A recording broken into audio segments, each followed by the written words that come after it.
Olá, meu amigo e minha amiga, bom ter você com a gente aqui mais um dia para estudarmos a lição da Escola Sabatina.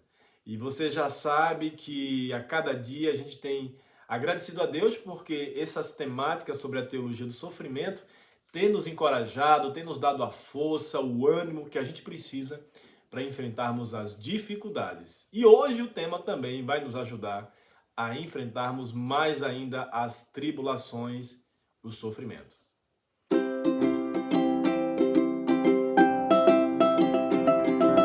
Então venha comigo e participe agora com a lição cujo tema é o Deus sofredor e seus seguidores. O autor da lição, inclusive, chega até a começar a lição de hoje com uma frase bem assim provocativa, eu diria. Ele diz assim: é melhor nos acostumarmos. Enquanto estivermos nesse mundo, vamos sofrer. Então, você concorda com essa frase? Enquanto estivermos aqui nessa terra, nós vamos sofrer de alguma maneira, uns mais, outros menos, mas nós iremos sofrer? Bem, eu concordo com essa frase, especialmente porque esse planeta ele foi sequestrado pelo mal. O inimigo ele toma da mão de Adão o domínio, né, por esse planeta.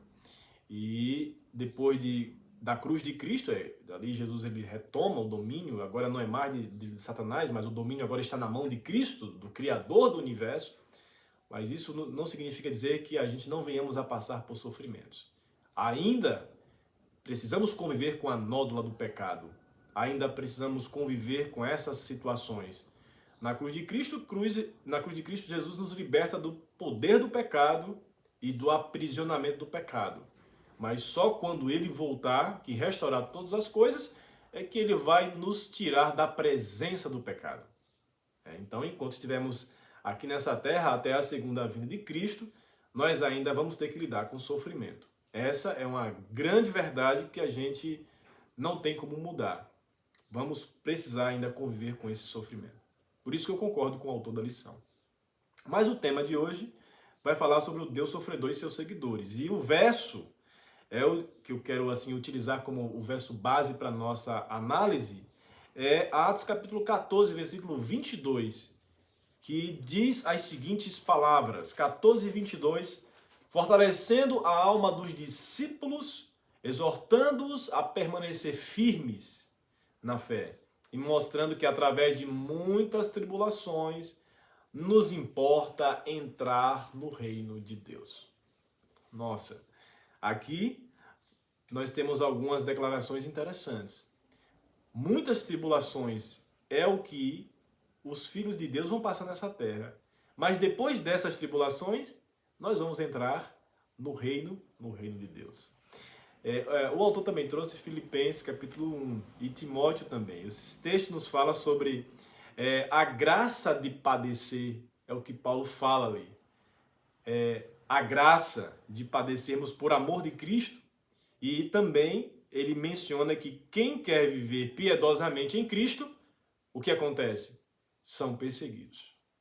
Isto é, quando a gente analisa esses textos, especialmente para o cristão, a gente entende que, inevitavelmente, como cristãos, nós iremos passar por sofrimento. Nós iremos enfrentar algumas lutas nessa vida. Especialmente porque a gente está andando na contramão do mundo, né? Enquanto as pessoas estão correndo em busca dos prazeres transitórios do pecado, a gente tem lutado com o Espírito Santo para subjugar a nossa natureza carnal, para que tenhamos vontade de viver a verdade que nós conhecemos expressa no Evangelho.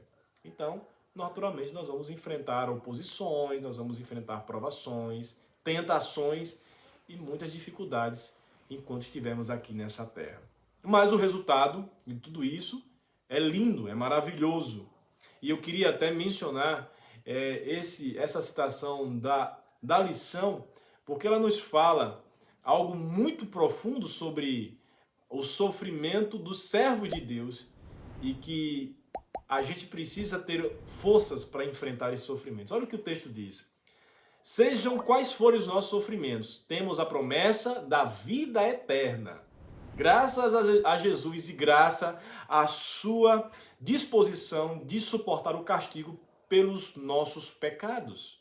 Graças à grande provisão do Evangelho, no sentido de que pela fé nós podemos ser perfeitos em Jesus Cristo. Temos a promessa de que por causa de Cristo, pelo que Ele fez, por causa da plenitude e perfeição de sua vida, o sacrifício perfeito que Ele foi, a nossa existência cheia de dor, decepção e perda, não é mais do que um instante, não é mais do que um lampejo, diz ele, em contraste com a eternidade que nos espera.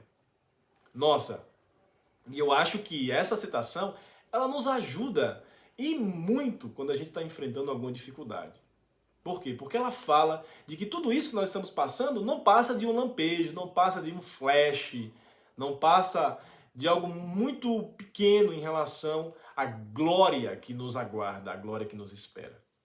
Então, se tiver você aí passando por alguma dificuldade, suporte um pouco mais. Lembre-se, é só um lampejo.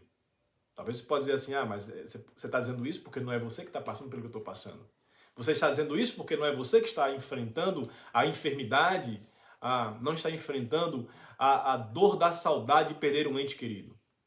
Eu sei, talvez esteja doendo, talvez esteja realmente castigando você, mas eu queria que você entendesse que existe uma eternidade que te espera e que você precisa enfrentar tudo isso, mas na certeza de que Jesus está preparando um novo céu e uma nova terra para você, onde não vai mais reinar nada dessas coisas que você está enfrentando.